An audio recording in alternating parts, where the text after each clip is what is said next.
Hello, everyone. My name is Sophia Bridge, and today's topic is why does evil exist?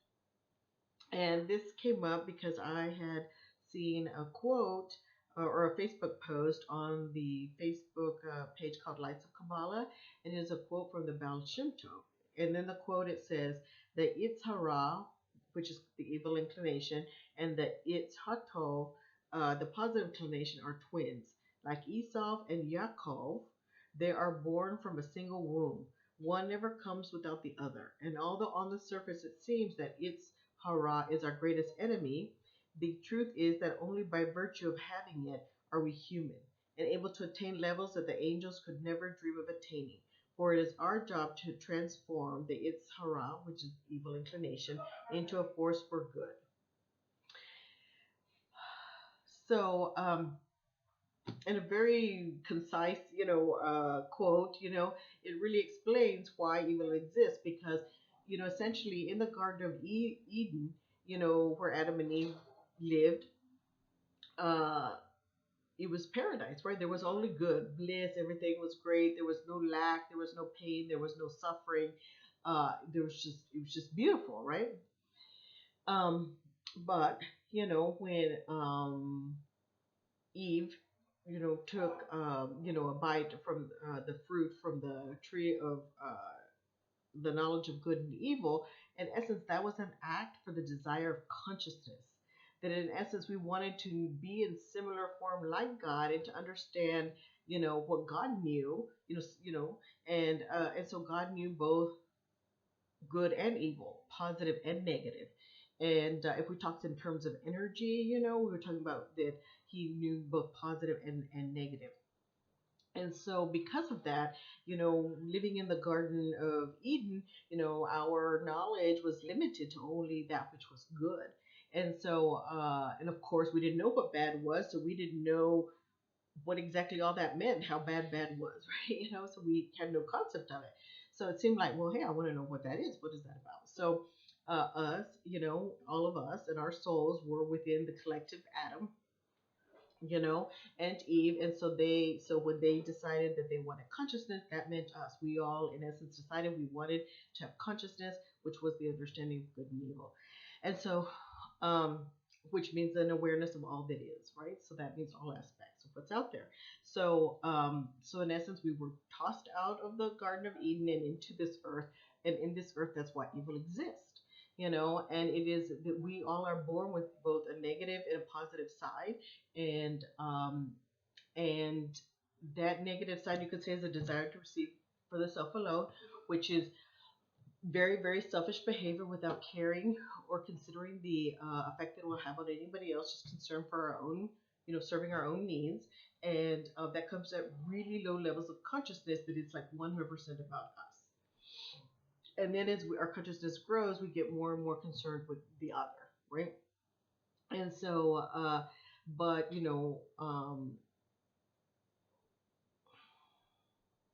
so yeah, so at lower levels of consciousness, they're more, you could say they're more evil exist. However, even at higher levels of consciousness, the majority of people are still struggling with some sort of negative aspect of themselves. That 9 times out of 10 is what we call the shadow, right? So shadow aspect of ourselves, something that we haven't come to terms with, that we've ignored or ashamed of and try to hide even within our own psyche. We've hidden from ourselves and we've left unaddressed.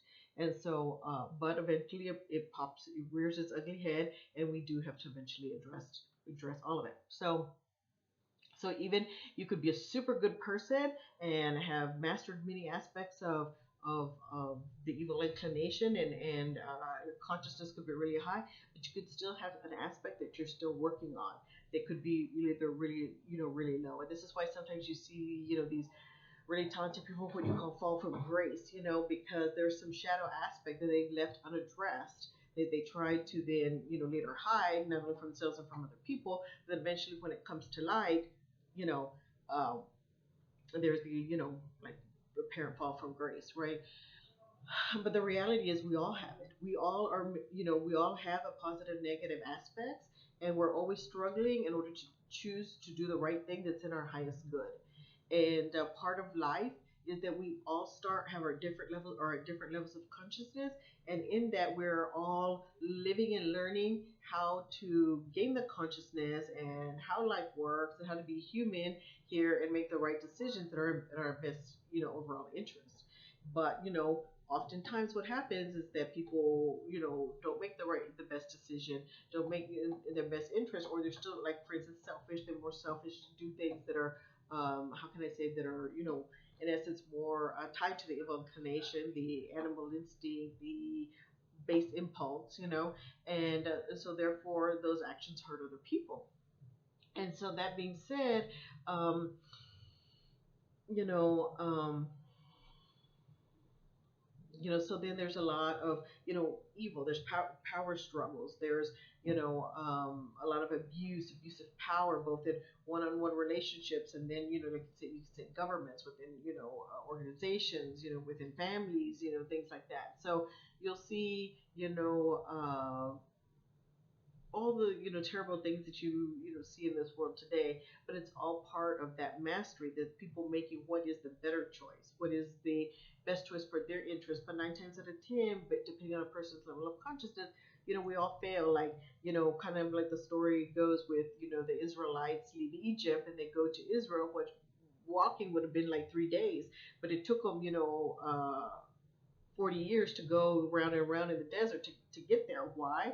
Because that's how we are. We make the same mistakes over and over and over and over and over again until we finally learn the lesson. Oh, and we make the choice, that's in our best interest, into the interest of our soul, right? So, some people make a lot of mistakes, and they do things that hurt other people over and over and over again until they get it right, you know but it's part of the lesson, and everybody has that opportunity to come here and to learn that lesson, to master themselves, the instincts, and to grow their consciousness. And we're all at different levels, on this earth, and it just takes time and many lifetimes to achieve mastery.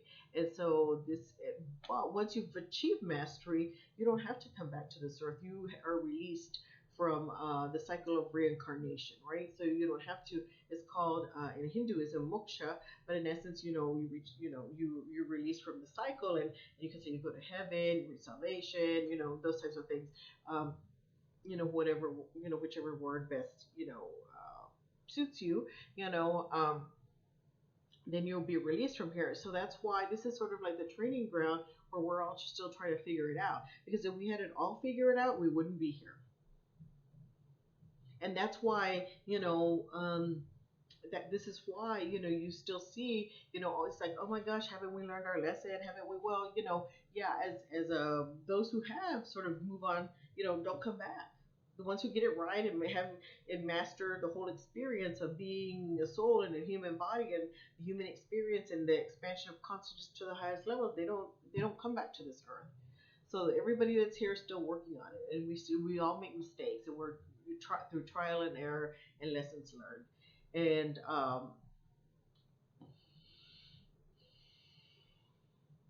so the good news is, I guess, it kind of seems like, oh my God, there's always going to be some sort of, chaos, or, uh, you know, terrible events happening in the world. But the best way to make this a better world is for each one of us to work on ourselves.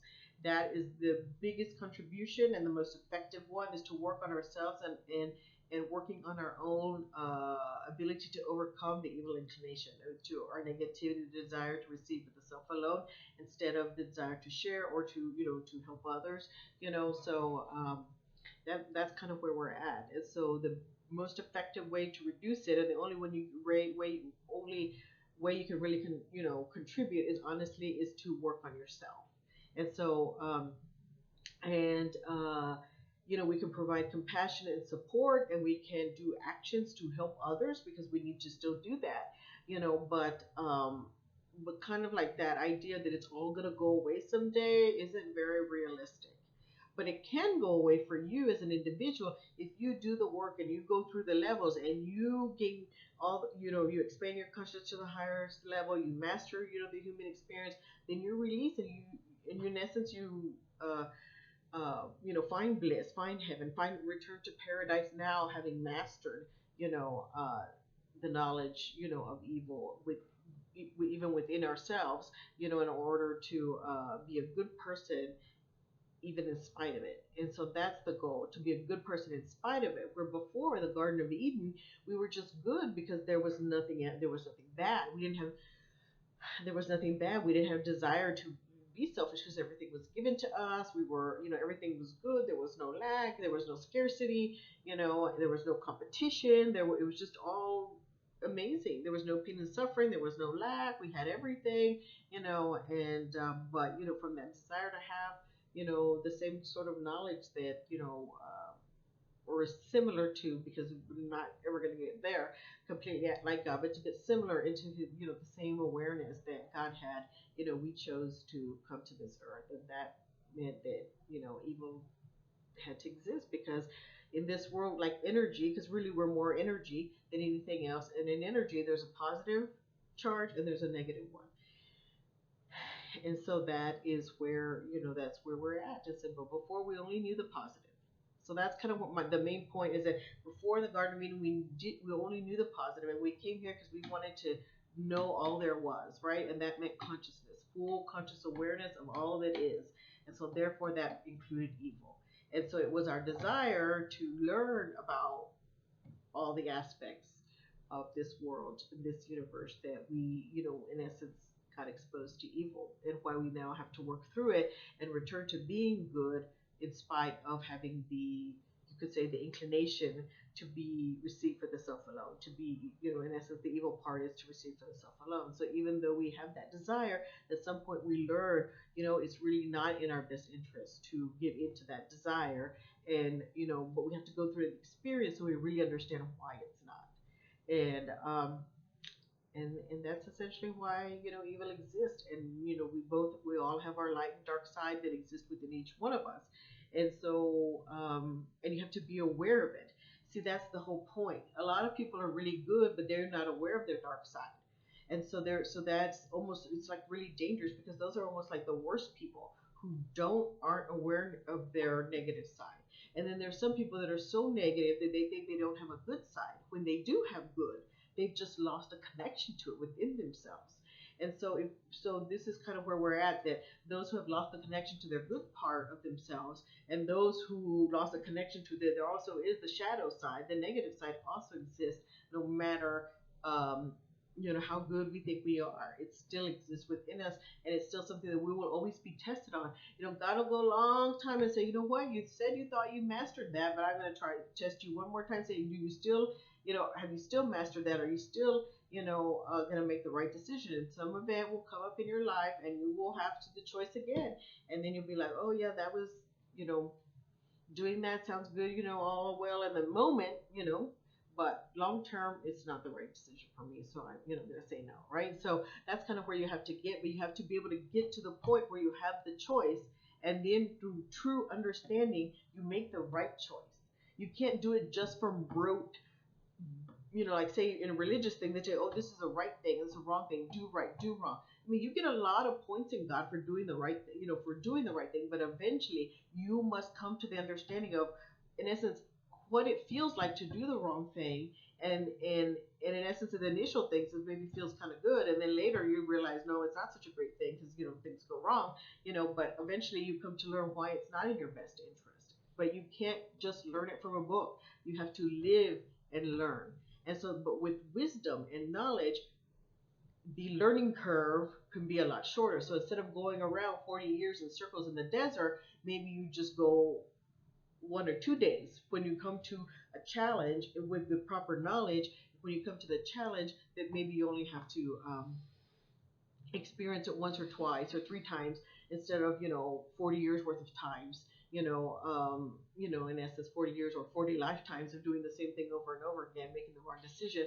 You can do it more quickly, and therefore go through the process more quickly. And this is kind of the wisdom that I'm trying to provide, in my channel, is the knowledge that you have to be able to live and learn these lessons more quickly, without and minimizing the amount of pain, suffering, and chaos in your life.